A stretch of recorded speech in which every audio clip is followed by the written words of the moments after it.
श्री सद्गुरु महाराज की जय।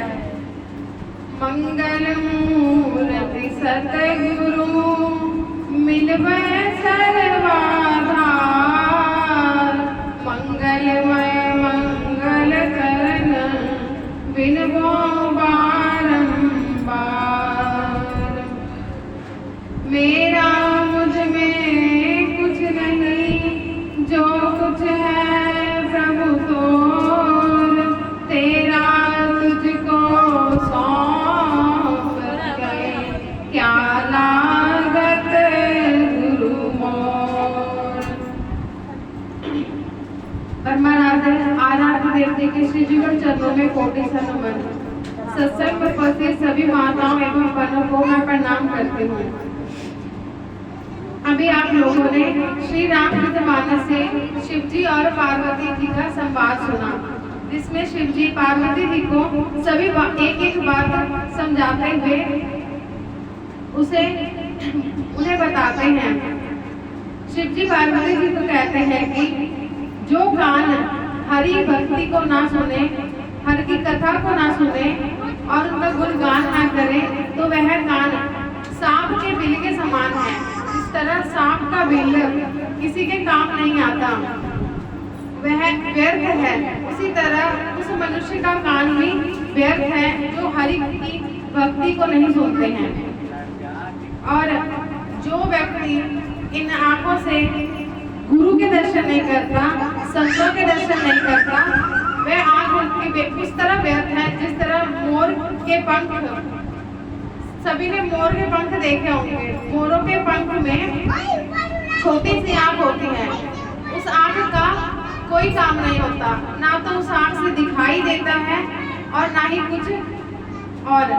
उसी तरह हर मनुष्य का आंख है, जो मनुष्य इन आंखों से संतों के दर्शन नहीं करता, गुरु के दर्शन नहीं करता, ठीक उसी प्रकार जिस तरह मोर की आंखें व्यर्थ हैं, और वैसे ही जब हम संतों के दर्शन नहीं करेंगे तो हमारी आंख भी इसी तरह व्यर्थ है। हम ऐसे जीव से अगर अपने गुरु का, भगवान का गुणगान नहीं करेंगे तो यह जीव उस तरह व्यर्थ है जिस तरह एक मेढक की जीव होती है। मेढक टटर करता रहता है, उसकी टटर से किसी को लाभ नहीं होता। ठीक उसी प्रकार हमारे इस जीव से कोई लाभ नहीं, चाहे हम कितना भी टटर करें, यदि भगवान का नाम ना लिया तो। संत मत की अमृत कथा में से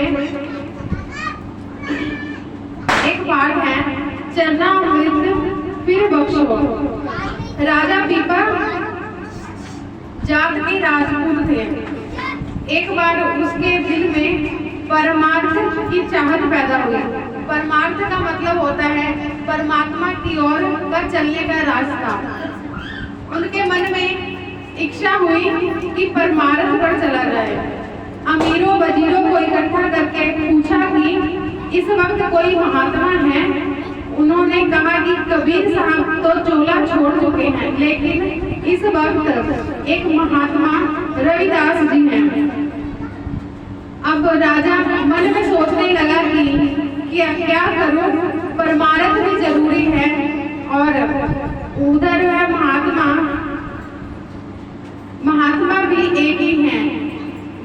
रविदास जी महाराज जात के चमार थे और राजा पीपा जात के राजपूत। उनके मन में हो रहा था कि मैं राजपूत होकर चमार के पास परमार्थ कैसे जानने जाऊं।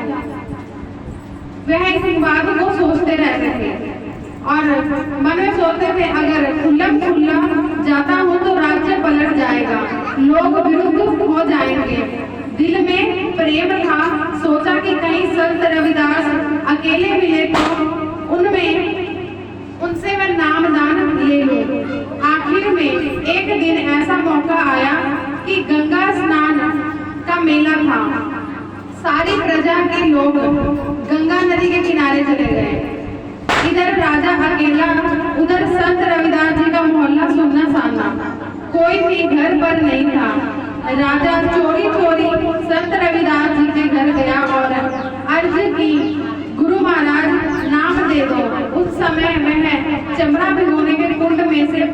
निकाल रहे थे और पानी का डोल उनके हाथ में था।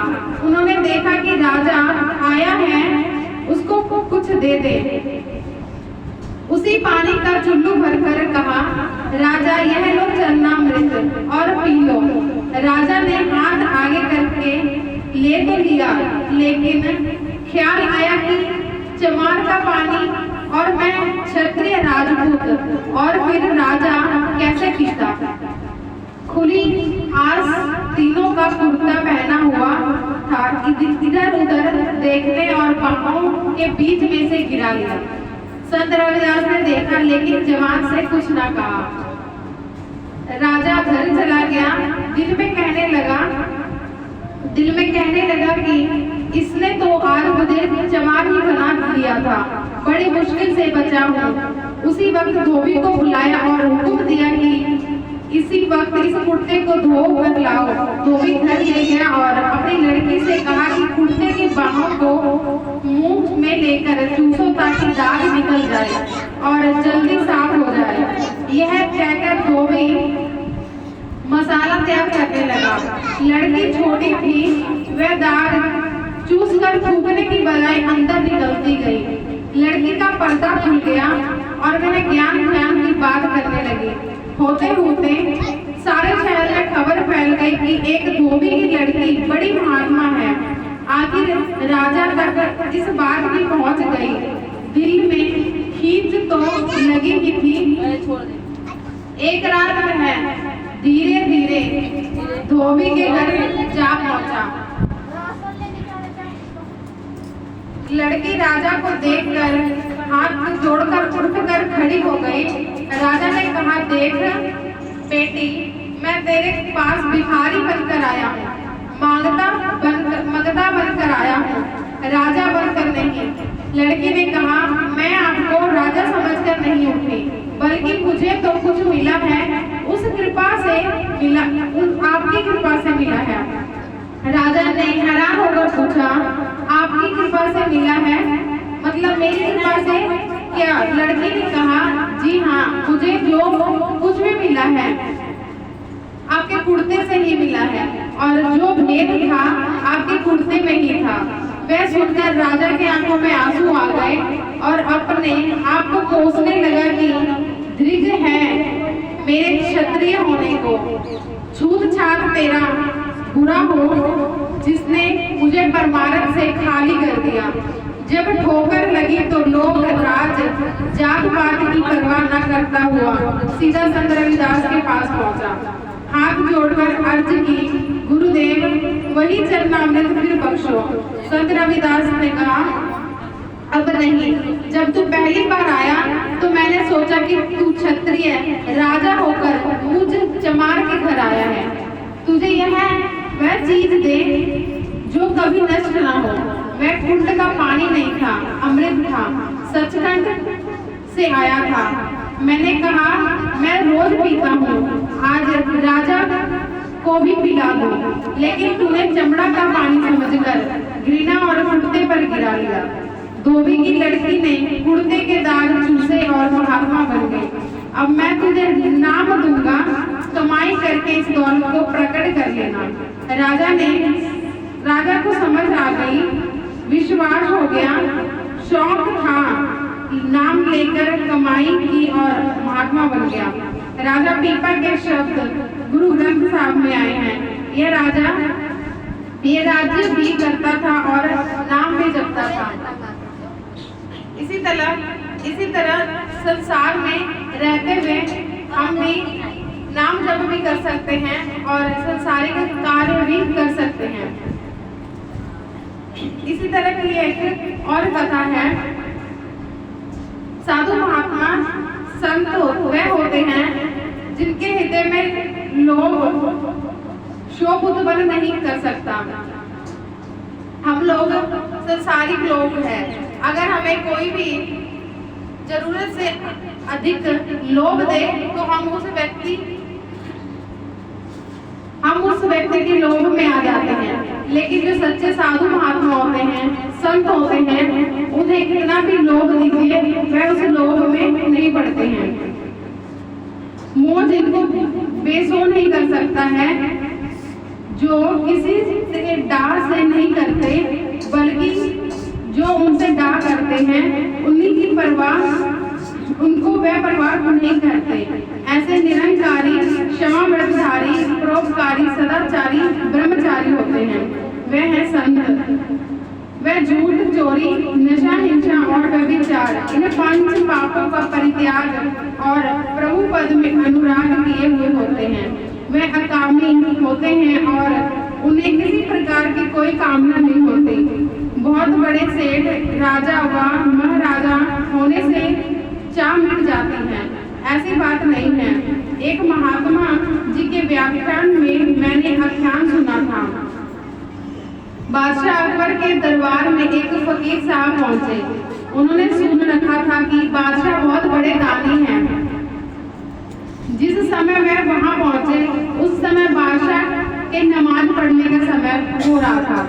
वास्तव में जो टेकी मुसलमान होते हैं वह निश्चित समय पर अवश्य नमाज पढ़ते हैं। बादशाह अकबर बड़े ही अच्छे मुसलमान थे।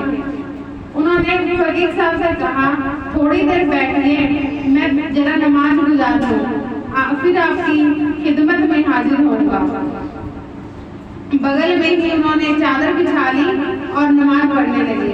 नमाज गुजर जाने के बाद खुदा से दुआ करने लगे, अरदास करने लगे, या अल्लाह परवरदिगार मुझे तंदुरुस्ती दे, मेरी औलाद को खुशकिस्मत बना, मेरी फौज को कामयाबी दे, मेरी दौलत में बरकत कर।